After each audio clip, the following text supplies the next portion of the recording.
So I'm live. This is exciting. I should check my background a bit more.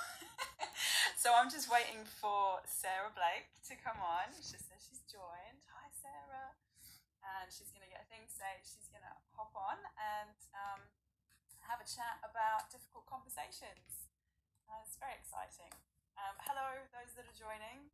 We're going to be talking about having those uncomfortable conversations that we all try and avoid, and how we can actually face those, because we know that when we're uncomfortable is popping on the screen now. Hello, Mind Magician. Hello, Virtual Account. Hello. Hi. Hi. How are you? I'm good. How are you? Good. This is fun. My children are awake. They're just behind the door here. So they're probably going to start howling any minute, but we'll do our best. Mine are in bed. Fingers crossed. We'll see how we go. So, yeah. I was like, oh, maybe just get my gin and tonic ready. Sarah and I forgot.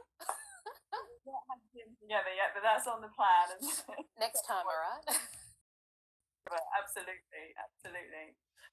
So Sarah's joined me tonight to talk about, that's not working very well, having those difficult conversations, because Sarah is a conflict strategist, 25 years experience, is that right? Yes, it is, yeah. Second generation mediator. I got started really early. Yeah, so you were the 5-year-old mediator. Pretty much, yeah. I hate to say it, with mine too. It's tragic. Oh, but that's a good thing, because it's such a useful skill in life. It's so good, yeah. A lot of people don't really think about. I'm British. We just avoid conflict. We avoid confrontation as much as possible. Sometimes not a bad option. Yeah. True. I guess, Clayton, I see we was online. I don't know if you're still here. Hi, Clayton, you there? We were talking about that just last night, the effort versus reward of particular actions. So can you say that? Like, sometimes it's just not worth having that discussion. I think sometimes people want to fix everything, and part of the journey is realising you actually can't fix everything. Some of it's out of your control. So I guess part of the experience is knowing when to pick that difference. Can I influence change or can I not? And if you can't influence change, that's time to, I guess, redirect and say, okay, well, what can I do? Mm-hmm. Yeah, interesting. Okay, so I think you some questions. Shoot me, go. Live, throw you in. How have you been thinking clearly during this crazy COVID-19 era that we've been through? Yeah, look, it's such a good question. And be really honest and say some days have been better than other days. And I've been sharing that story with my friends because I think it's important that we normalise how we're actually feeling in these floods of emotions. But I've been really conscious not to buy into the hype of fear. So very overlooking the news and social media, been really clear about the social media group pages that tend to be more toxic, and avoiding those. I don't need added stress, anxiety in my life, and spending lots of time outside with my kids. So we've been going for walks and just connecting with nature, and I think it's staying grounded that keeps me calm and focused during these times. That's a pretty good point. Actually, we have, for example, a beautiful community Facebook group in this area, but things going on in the world, people get real quick. So quick. Yeah. I see it everywhere. I see it on my school pages. I see it on a number of community groups. I see it pretty much any group I'm on. There's been this added height of anxiety, and people are quick to judge. And it is that because everyone's feeling so insecure, there's so much change going on. People want to feel safe. And the way that people feel safe is by controlling the environment. And when I'm right, I feel more in control. So they want you to agree with them to validate how they're feeling. So on a rational level, we understand it, but it doesn't make it any easier. And hence, I say be really careful about what you expose yourself to, and really before you engage in these things, because are you flaming the fire or are you helping to keep things calm? Yeah, absolutely. And that's something I've said quite a few times to people, between the system one automatic response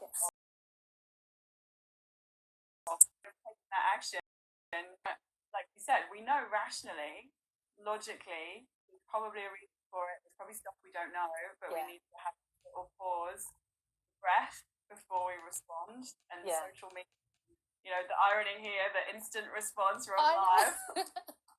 Yes. It's not to pause, you just have to jump right in, don't you? So yeah, absolutely. I think that's really good advice.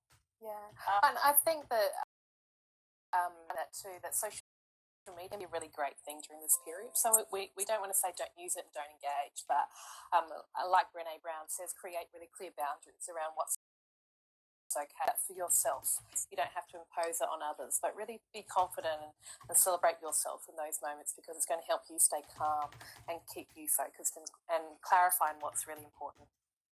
Yeah, absolutely. I think social media can be so positive, but it can be so toxic, and it really depends on who you follow. So you to have those little run throughs, you go, actually, when I look at this person's images, I feel crap. I need to stop. Whereas someone else, they might be posting more positive things, or like you say, just being honest about how they're feeling. That can really be nice and helpful to see. Yeah. Thanks for that. Difficult conversations, that's our focus. How do you approach difficult conversations? Has there been any difficult conversations? Honesty time. Do you know, like, again, there's been lots of difficult conversations over the last period. Probably the biggest challenges are in home, in our house at the moment, and navigating the changes and how it impacts the relationships and responsibilities. To not react, acknowledge how I'm feeling, process that, and be really clear about not projecting my own frustrations onto my partner, for instance. And then to be able to say, look, this is how I'm feeling. I know we can't fix it. I know that I'm not asking you to change. I'm just expressing how it's impacting me. From that perspective, then we can jointly problem solve it together. Really good advice. I'm not always great at it, I'm sure. But, you know, like you say, it's so easy to just fly off the handle. And you know, what I often say is sort of, I know it's not you, it's not your fault.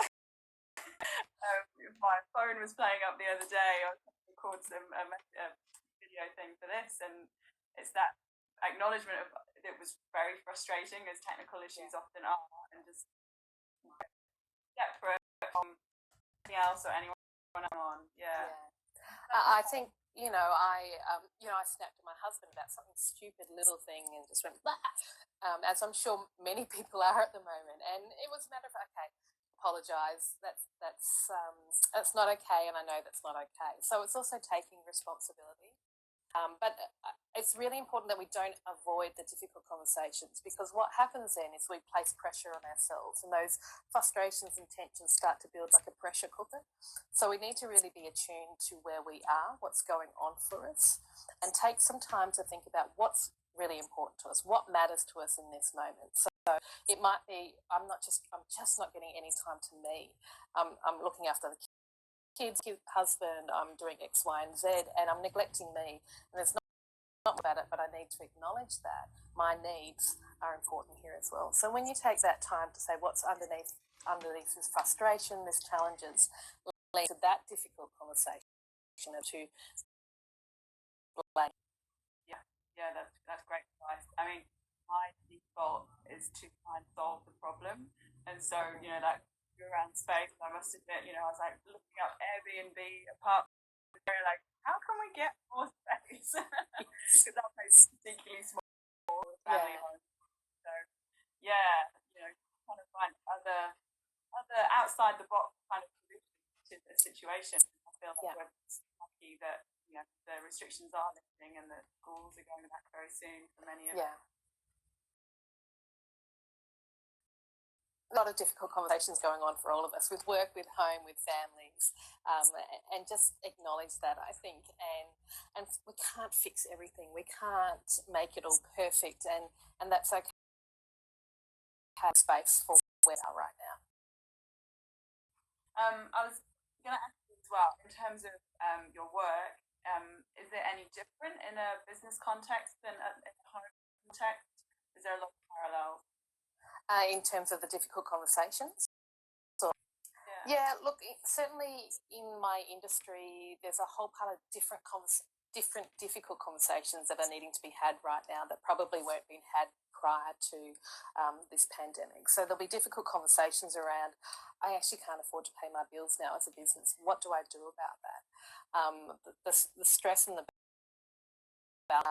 I'm a small business, I've not got money coming in now. How do I manage my business? How do I keep this viable? You've got restructures happening in businesses, you've got lease arrangements, you've got a whole pile of pressures that are building up. And these are conversations people have never had to have before, probably really pushing their skills and their problem solve when there are no easy answers. So it's, I guess, that added stress if they're exhausted themselves. And so how do you then lean into a difficult, when you're exhausted, your staff are stressed, you're really unsure about what happens from here. So what I say is take it back to basics. Be really clear and focused on what are the decisions you have to make, what information do you need to make those decisions, and how can you approach it from a jointly respectful problem solving perspective. We're in this together. This as a problem solving opportunity. Yeah, great advice. Trying to a bit lost yourself. Yeah. I've seen comments on, just because you're the boss, it doesn't mean you automatically know the correct answer. Yeah. Particularly in terms of politics, we've seen who's doing a great job, and Jacinta Ardern, golden girl of the moment. Yeah. A lot of that, people see that empathy that she has in her leadership, and that's really shone through over the last few weeks. Where other people who shall remain nameless, who are a bit more in their decision approaches and not really taking on board other people's maybe come out a little bit worse off in terms of their treatment.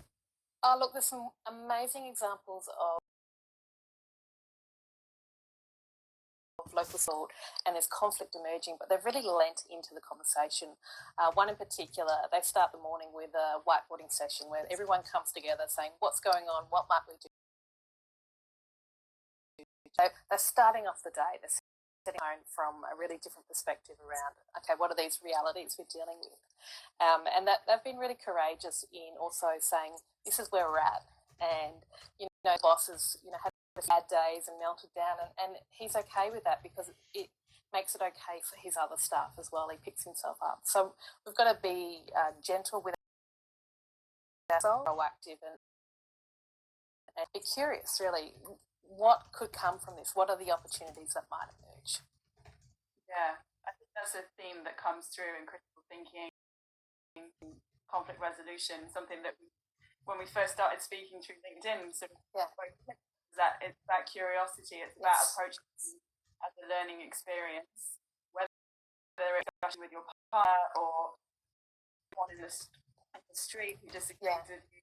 Okay, why might you think about it from that perspective?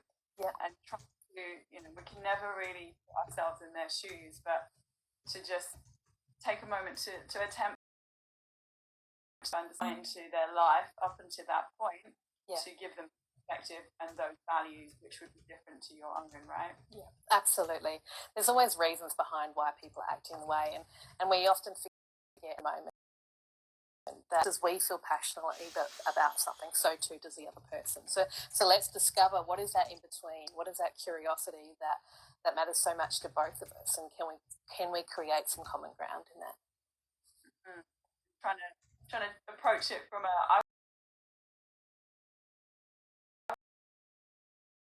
strategy. Look, and right now it's probably extra bad because uncertain. So the more you dig your heels in, I can guarantee the more the other person's also going to do the same. We're all feeling fragile. So it's having that courage just to step back and take a breath and say, okay, let's approach this differently. Yeah, and like you say, quite difficult to do. Yeah. So the last bit, we're going to talk about any advice for people.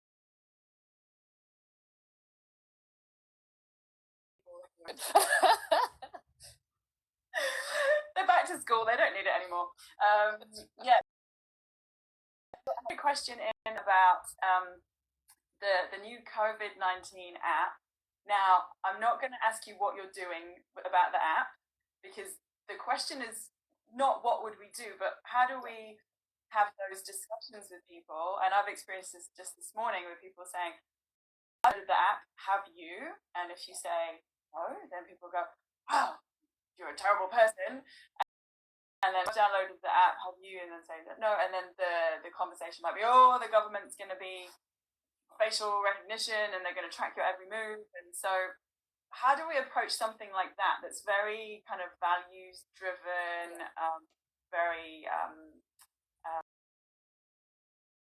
fiery topic right now? It triggers a lot of reaction. Yeah, you have a lot of extremes about what's right and what's not.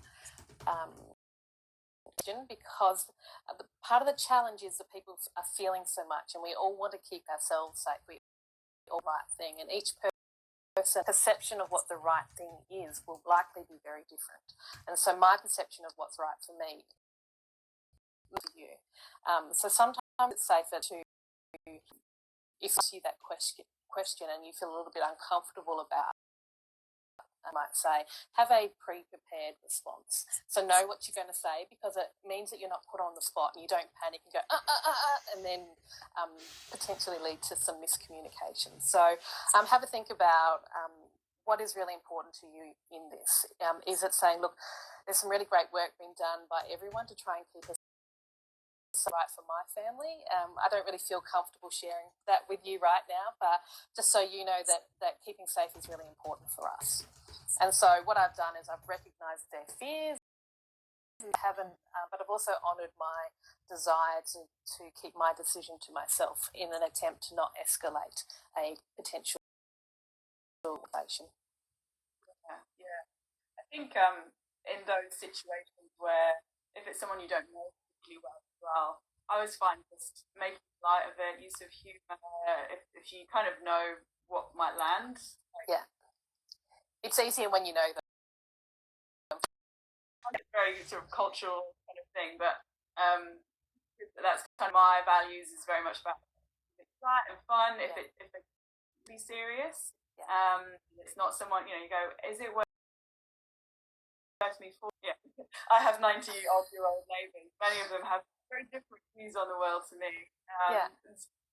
So sometimes it's worth nodding and smiling and going, oh, look at beautiful hats. Well, the fight over, and sometimes it's just not, and sometimes it's just easier to give them the answer that they want. They don't. I guess the challenge is it your role to police this decision? And if it's not, then it's perhaps not worth the fight, because it's perhaps not your responsibility, and it will be others to administer to.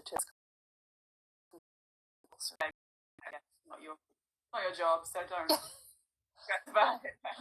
Just keep that heart-centered. Yeah. There's been a lot of that kind of just judging people on their actions, and when you don't know fully what's going on behind the scenes, their decision. Interesting too, I see that we're all very hyper at the moment. So what one person might think is a really gentle response to someone online, for instance, might be completely triggering for the other person. It might be very passive-aggressive in the way they've written it, and how someone perceives it will be really different. And so I just think sometimes at this moment, really think and ask ourselves, are we contributing to a good outcome, or is there potential for this to inflame? And if there is potential, just stay quiet. It's really, is it worth saying something? Yeah.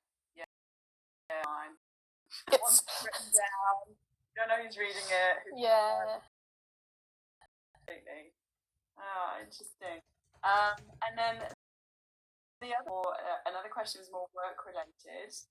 Sorry, I'm bringing these ones on you, aren't I? Please, no, that's great. Go for it. Someone who's been working from home, who are sort of similar age to you, 5 and 7, to be working full time around them. Yeah. So what was that? That was about speaking about you know, admitting they're a mother, essentially. Yes. Who would have known how hard that is to acknowledge? I know, but that's the gift of it. Like, they needed to work. I can't do this. They're working crazy hours, putting their own health at risk. And so, what kind of stuff would you advise someone in that position?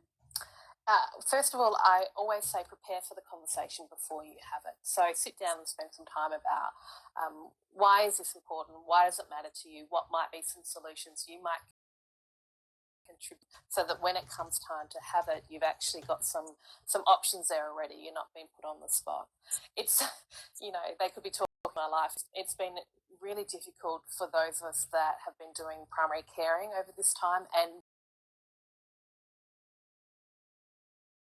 juggling. Some workplaces I've been talking to have been really focused on got to keep that productivity up and keep going, and we forget that we're all human and we're all struggling with this as well, with added responsibilities. So rather than attacking the conversation, feeling apprehensive and perhaps aggressively, I would really encourage you to, once you've prepared, you're more able to engage or your line manager and say, look, I know that this has been really important to keep work going, but I'm also dealing with this at home. What might we do to get a solution that works for us? And it might be, I've heard some workplaces are focusing on the outcomes rather than the time that's been dedicated. Achieving then however you do that, it is okay. Again, so it's about as I'm dealing with, and it's hard for high achievers that are really used to doing everything, and right now I think the reality is that we can't. I'm learning that, and I'm sure you are too. It's that we just can't juggle everything right now. Something to work out where our priorities lay and what we can't. So one of the things I've done, it's my son's birthday this weekend. Usually I bake a cake and make it all pretty and things. This year I'm just buying a cake. I've ordered one already, and it means we miss out on that experience, but I've got too much to do. There's too much going on right now, more pressure to our lives, really. So the limitations that we have and being brave and vulnerable, and it's from those vulnerable moments that opportunities can emerge. Yeah.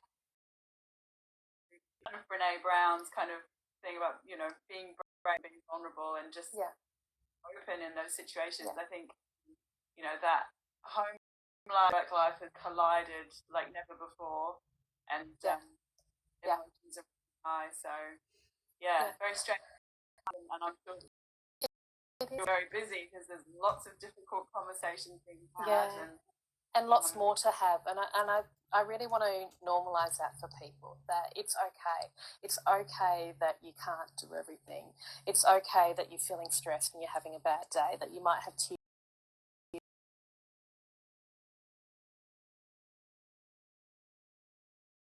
The sooner you ask for help, the easier it will be. You're going to lift that weight from your shoulders, because the longer you hold on to it, the more stressful you get. To your friends, your colleagues, taking time to just sit down and even write some notes about what is important to you, why this matters, and then engaging in that difficult conversation. It's going to help you navigate moving forward.